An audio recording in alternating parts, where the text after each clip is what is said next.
My friend Ethan has a very unique approach to posting about Pokemon. A few months ago on Twitter, he started sharing concepts for Eevee evolutions of the types that Eevee doesn't already evolve into, but this is what the first one looked like. So I thought that would actually make for a very interesting challenge, taking his concepts and turning them into proper Pokemon designs.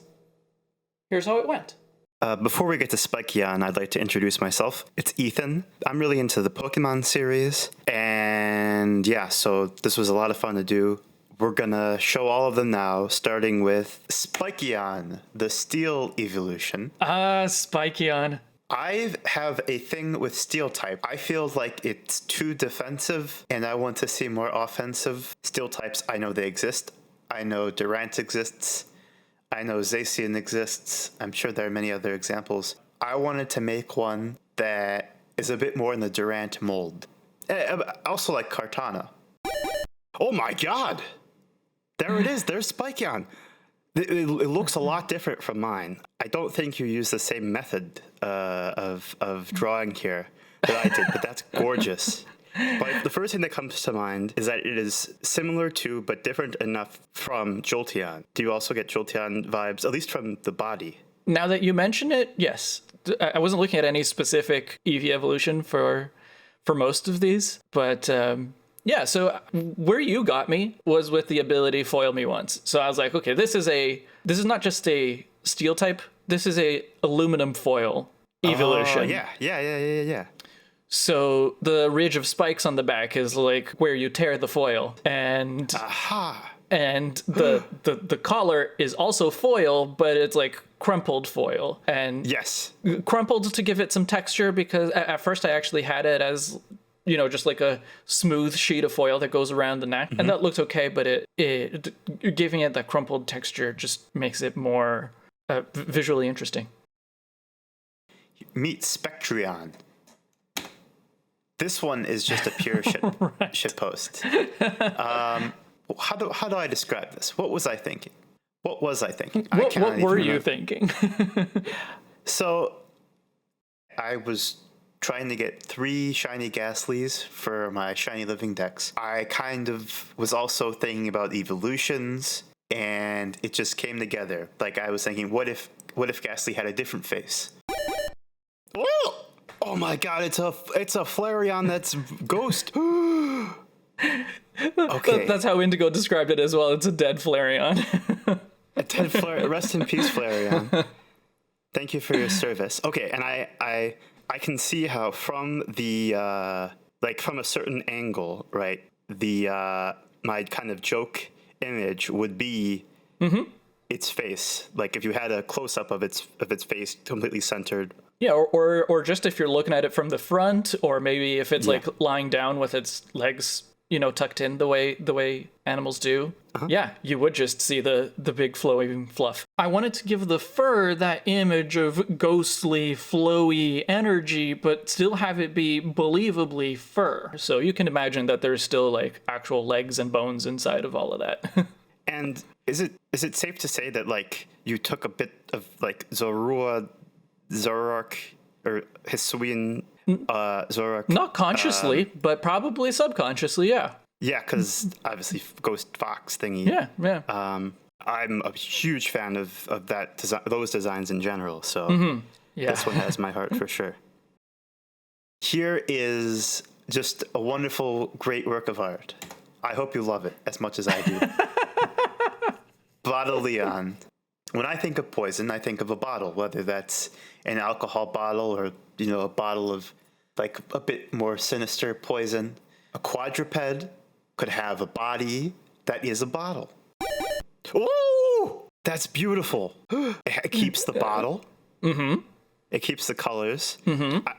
So I'm noticing it does not say warning poison type evolution anywhere on this. It does not, but it does have a repeated motif of poison splatter that also looks like skull and crossbones. I'm getting kind of kangaroo-ish vibes from the limbs, like how they are interesting positioned, and I guess also the face, probably more the face and the head. Or is it just long dog It is kind of just long dog. Yeah, it was more about like making it seem not sickly necessarily, but yeah, more just like long and skinny because it's like, I don't know, made of plastic or whatever. And the tail, was it supposed to be like spray? Represent spray? Yes, it is supposed to represent spray, but again, I do imagine that as just fur in a weird orientation and a weird arrangement. I was positively surprised by how this one turned out. Good. And it keeps the spirit of Bottleeon, the original, alive, for sure. In terms of color, there's definitely a bottle there. As you can tell, Bottleeon really has a love for life, and your Bottleeon also looks like it's ready to pounce and be happy. Yes. Here is Antennaeon. Obviously, it looks a bit like the Pokemon Ribombee. You know, now that you mention it, I see it. I see it. I was having a hard time making a cute and non-terrifying bug Eevee, so I kind of went with this. Because I knew Ribombee's cute. Eevee cute. I'm thinking it won't have any flying moves, but it will have wings as decoration. Ooh! Okay, I see. And to be clear, we also had a discussion about it being kind of a quadrupedal mammalian bee, correct? And that's what I see here. I see the bee, like the pattern, the black, yellow pattern. Yeah, the ears, or the wings are ears and not actual wings. This one looks the most like Eevee itself out of the ones I've seen so far. Yeah, I can see that. Even more so than, Spectreon and Spikeon also had Eevee heads in my original ones. So it's not just the Eevee head. And we talked about an organic way of making wings. Yeah, that was a challenge on 3 of them, right? 3 of them have wings, but I didn't want to give an Eevee evolution extra limbs. Yeah. So they all had to be kind of fake wings, and in this case, it's the ears. How does it attack? Does it have a stinger? I imagine it uses things like Bug Buzz and Silver Wind, so it just kind of like shakes off magical bug dust at people. Oh, yeah, because it's a bug, so lots of special attacks and stuff. Okay. Ready to meet Drakeon? Very. Can you guess what type Drakeon is? No. Oh, it's a Spyro type. Oh, no, it's not. What? No, it has nothing to do with Spyro. It has nothing to do with... Drakeon is a dragon-type Pokemon. Yeah, I think this is actually so far the one that might be the most challenging. Eevee evolutions are all basically mammalian. A type that so specifically ties you to something that is not mammalian, that's definitely a problem. Ooh! The Eevee evolutions are supposed to be...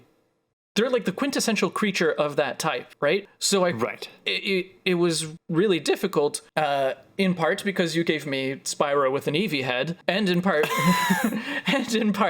because it's a dragon type. Like, how do I make it mammalian but still a dragon type? And in the end, I think I didn't really. Kind of reads as like Vaporeon-like to me. Vaporeon is interesting because it's also a not very mammalian one, and it's part of the reason I think Vaporeon is among the worst Eevee evolutions. It's one of the ones that I like the least, and it's because whereas all of the other Eevee evolutions stay very mammalian-like, Vaporeon breaks away from that rule. It doesn't even really read to me as a water type as much as it does a fish type. Boxeon. It's a quadrupedal boxing glove.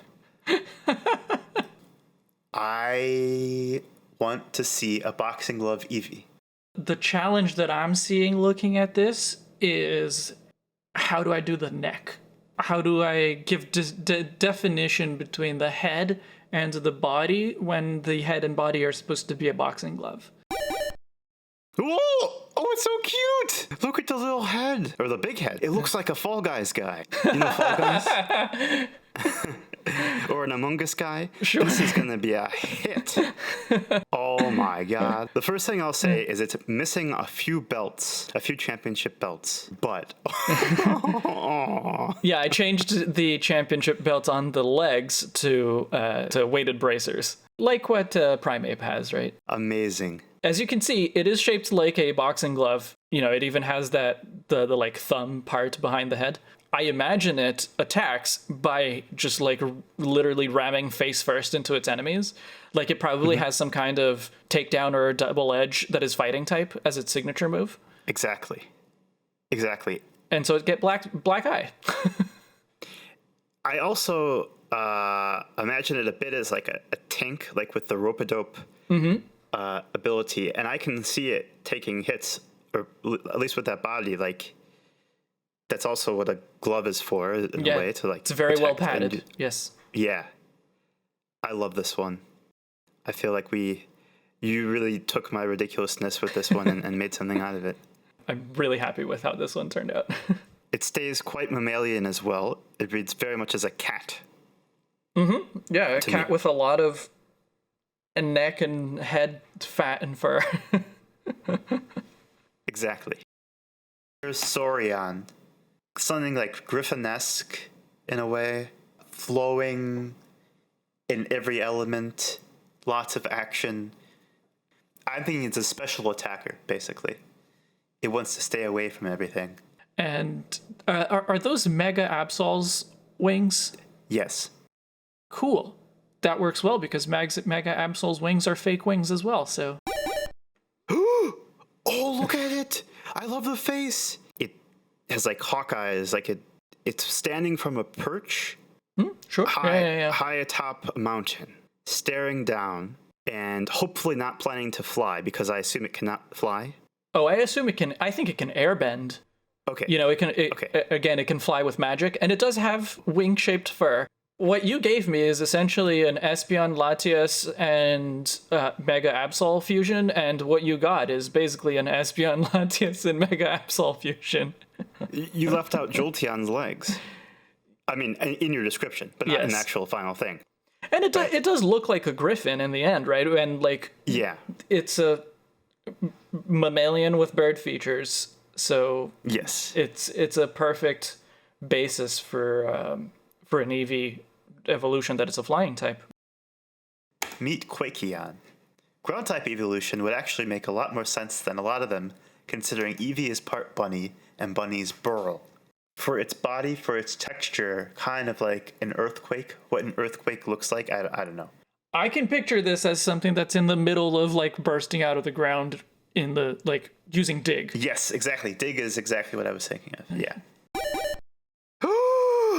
This is beautiful. This was the one that stumped me. When I was first doing the sketches of these, I was able to like at least come up with a very basic sketch that I was happy with for all of them until I got to Quakeon.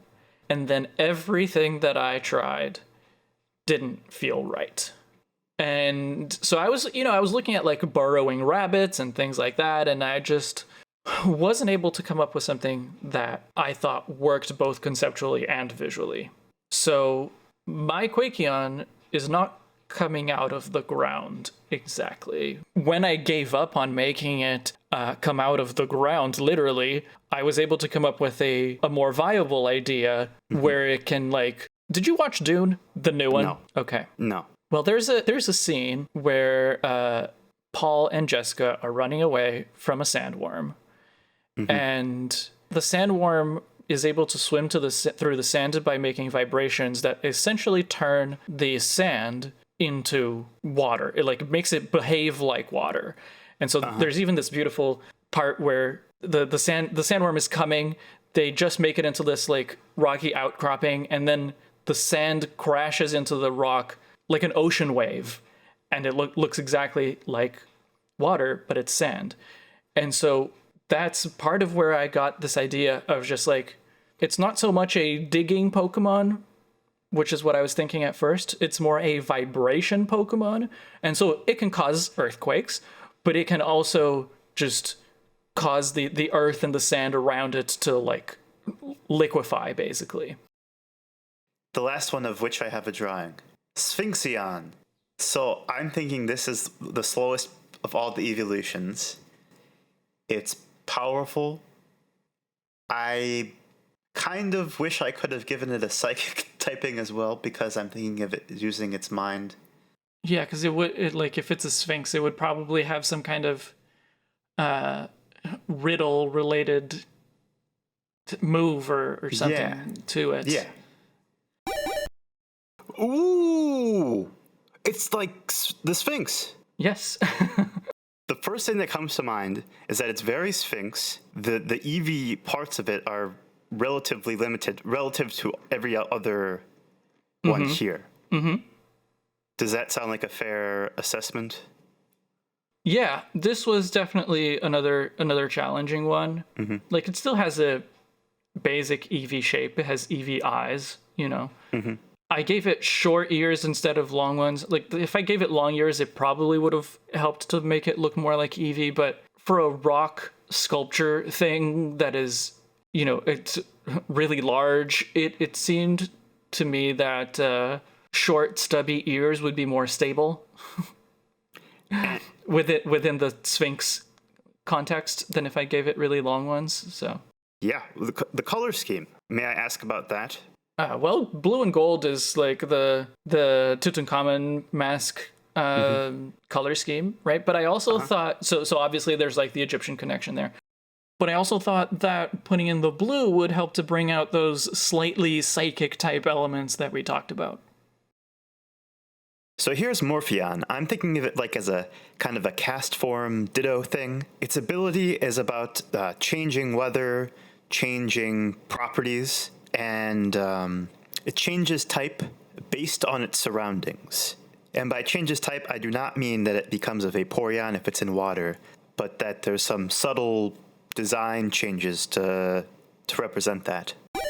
Oh! That's perfect! I want that to be a canonical Pokemon. I'm really happy with this one too. I think this could be a mascot of the whole project. This Morpheon thing. I love it.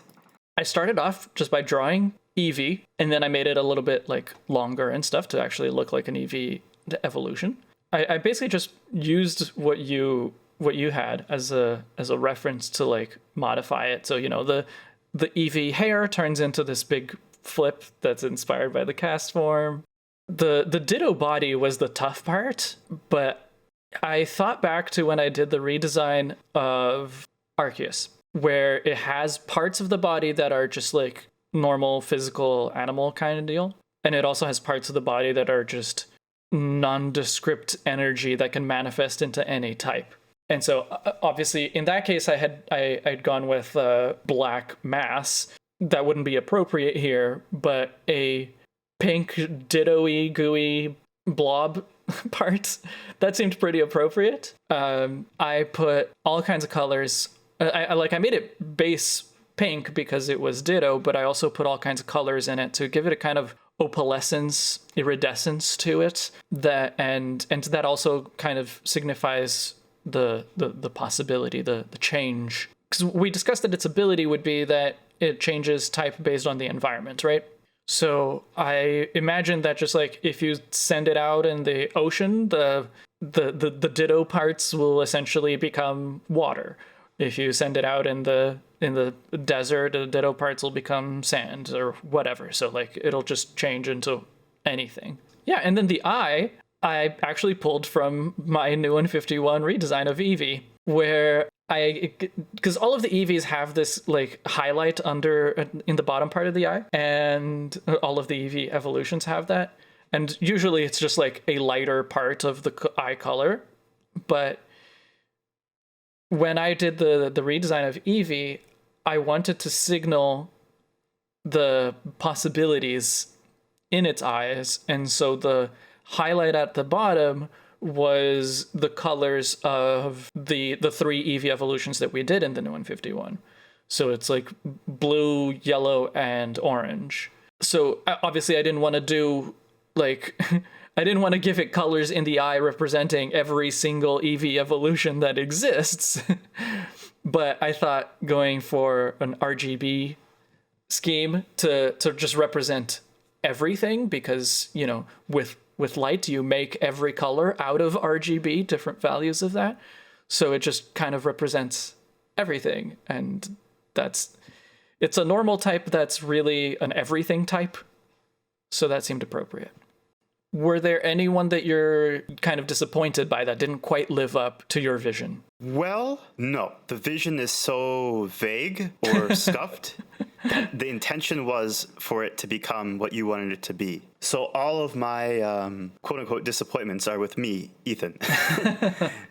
So which one's your favorite? Can you guess? I think you're going to say Morpheon. Oh, no, I was going to say Boxeon. Okay, well, Boxeon was my second guess as well. And yeah, those two, I think, are the most successful ones for sure. Yeah. Mm-hmm. But also, like, I've seen a lot of fighting type evolution, and they do not look anything like this. So this is like, I think this is what I especially like about it, is just that it still looks like a fighting type, but it's a very different approach to the fighting type, or to a fighting type evolution, than what you'll see elsewhere. That was the real goal when I made it a boxing glove for a body. Mm-hmm. I figured absolutely nobody has done this before. I think I'm right. And I figured Libris is brilliant. Libris will be able to come up with something with this, and boy, was I right. I hope you enjoyed that. I certainly did. Let us know in the comments which designs you were most surprised by. A big thank you to Ethan, not just for doing this fun project with me, but for being my top patron for the past, 4 years, and for editing this video. Thank you also to all of my other patrons and YouTube channel members. You can join the community and become one of the Libros by clicking the join button below or visiting patreon.com/UmbreonLibris. Thank you for watching. I'll see you in the next chapter.